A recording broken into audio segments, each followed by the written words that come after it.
মন্তেশ্বর বিধানসভা কেন্দ্রে ২ নম্বর মণ্ডলে বিজেপির প্রশিক্ষণ শিবির রায়গ্রাম হাই স্কুলে। ভারতীয় জনতা পার্টি ঘোষিত কর্মসূচি অনুযায়ী আজ পূর্ব বর্ধমান জেলার মন্তেশ্বর বিধানসভা কেন্দ্রে ২ নম্বর মণ্ডলের রায়গ্রাম হাই স্কুলের কর্মীদের প্রশিক্ষণ শিবির অনুষ্ঠিত হল। মন্তেশ্বর ২ নম্বর মণ্ডলের সভাপতি দিলীপ দাস তিনি সাংবাদিকদের জানান, আজ শনিবার বিকেল ৫টার সময় প্রশিক্ষণ শিবির শুরু করা হয়েছে। আগামীকাল রবিবার বিকেল ৫টার সময় এই শিবিরের কর্মসূচি শেষ হবে। প্রশিক্ষণ শিবিরে মহিলা ও পুরুষ নিয়ে ১৫০ জন কর্মী প্রশিক্ষণ নিচ্ছেন। এর সঙ্গে আরও জানার, আগামী দিনে দলকে মজবুত করতে ও দলকে এগিয়ে নিয়ে যাওয়ার লক্ষ্যে এই প্রশিক্ষণ শিবির বলেই জানা গিয়েছে। এই শিবিরে ২ নম্বর মণ্ডল সভাপতি দিলীপ বাবু সকল কর্মীদের থাকা খাওয়ার বন্দোবস্ত করেছেন। সেই সঙ্গে দেখা গেল শিবিরে মন্তেশ্বর পুলিশ প্রশাসনের পক্ষ থেকে নজরদারি রয়েছে।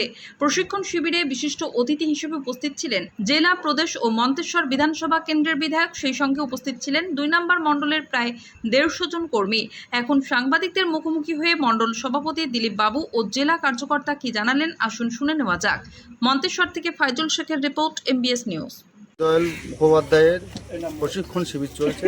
মানে আগামী দিনে আমাদের এই পার্টির কার্যকর্তারা কিভাবে পার্টি চালাবে, জীবন অতিবাহিত করবে, ঠিক আছে, এবং কিভাবে মানুষের সঙ্গে মানুষের মানে কাজের পাশে দাঁড়াবে, ঠিক আছে, এই সমস্ত নিয়ে আজকে আমাদের এই প্রশিক্ষণ শিবির।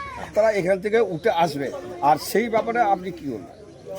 সেই ব্যাপারে আমি বলবো, আমাদের এই ভারতীয় জনতা পার্টি প্রত্যেক মানুষের পাশে থেকে এবং তার উন্নয়ন কিভাবে করতে হবে সেই সমস্ত মানে কর্মীদেরকে আজকে এই প্রশিক্ষণ দেওয়া হবে।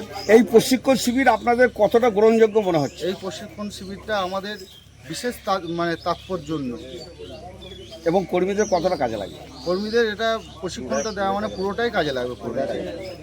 আপনার নাম পরিচয়?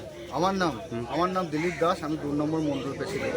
মানবতাবাদ অর্থাৎ সমাজের যে সবথেকে নিম্ন স্তরে যে ব্যক্তিটি, তার সমস্ত সুযোগ সুবিধা পেয়ে তাকে সমাজের মূল স্রোতে আনার এই যে চিন্তা ভাবনা, ওনার দর্শন, তার সেই ধরনের চিন্তা ভাবনা, তার দর্শনটাকে আমাদের এই প্রশিক্ষণ শিবিরের মাধ্যমে প্রত্যেকটি ভারতীয় জনতা পার্টির সমস্ত কার্যকর্তা এবং কর্মীবৃন্দকে এই আদর্শে আদর্শিত করতে হয়। এবং তার জন্য আমাদের এই রায়গ্রাম হাই স্কুলে ২ নম্বর মণ্ডলের আমাদের মণ্ডল প্রেসিডেন্ট আছেন সম্মানীয় দিলীপ দাস মহাশয়, ওনার নেতৃত্বে এই সমগ্র প্রশিক্ষণ বর্গ এবং আমাদের সর্বোপরি যিনি আমাদের লিডার মন্তেশ্বর বিধানসভার বিধায়ক সম্মানীয় সৈকত মাজা, উনিও হয়তো সময় পেলে এখানে আসবেন। ওনার সমস্ত নেতৃত্বে, সৈকত মাজার নেতৃত্বে আমরা এই পণ্ডিত দীনদয়াল উপাধ্যায়ের যে কর্মসূচি প্রশিক্ষণ বর্গ শিবির চলছে এবং এটার সমস্ত কিছু সাফল্যের সঙ্গে এটা আমরা পালন করব এবং আগামী দিনে যাতে আরও এই ধরনের প্রশিক্ষণ শিবির হয় তার জন্য আমরা আমাদের জেলা স্তর থেকে রাজ্য স্তর এবং আমাদের মাননীয় বিধায়ককে বলবো যে এই ধরনের প্রশিক্ষণ শিবিরের মাধ্যমে আমাদের প্রতিটি ভারতীয় জনতা পার্টির প্রত্যেক কার্যকর্তাকে